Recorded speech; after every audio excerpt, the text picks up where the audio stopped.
అంటే ఆధిపత్యం ఆ ప్రతిపాదనలోనే ఉంది. అమెరికా ఏం కోరుతుంది, నువ్వు అణుబాంబులు చేయకూడదు, నీ దగ్గర ఉన్న అణుబాంబుల తయారీ మెటీరియల్ అంతా నాకు ఇచ్చేయాలి, నీ దగ్గర ఉన్న అణుక్షేత్రాలన్నీ మూసేయాలి, ధ్వంసం చేసేసుకోవాలి నీకు నువ్వే, భవిష్యత్తులో అణుబాంబులు తయారు చేయనని చెప్పాలి, ఇరాన్ ఒకటి తయారు చేయనని అమెరికాకి చెప్పాలా, ప్రపంచానికి చెప్పాలా, హామీ ఇవ్వాలి.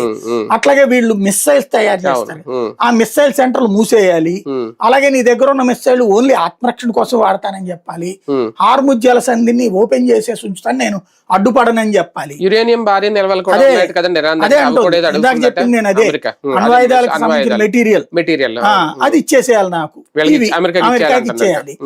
అట్లాగే ఇక పైన హెజ్బుల్లా ఇట్లాంటి హౌతీలను నేను పెంచి పోషించనని చెప్పాలి.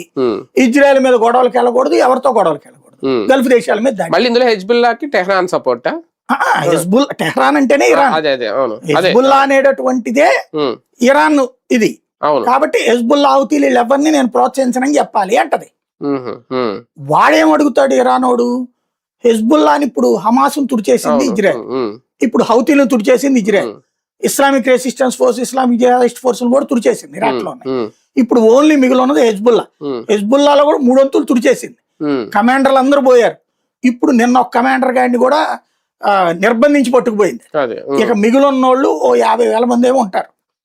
ఈ 50,000 మందిని చంపనని చెప్పంటది. ఇజ్రాయెల్ చేత చంపనీయకుండా ఆపు అంటది ఇరాన్. మెయిన్ అనేది ఏంటి,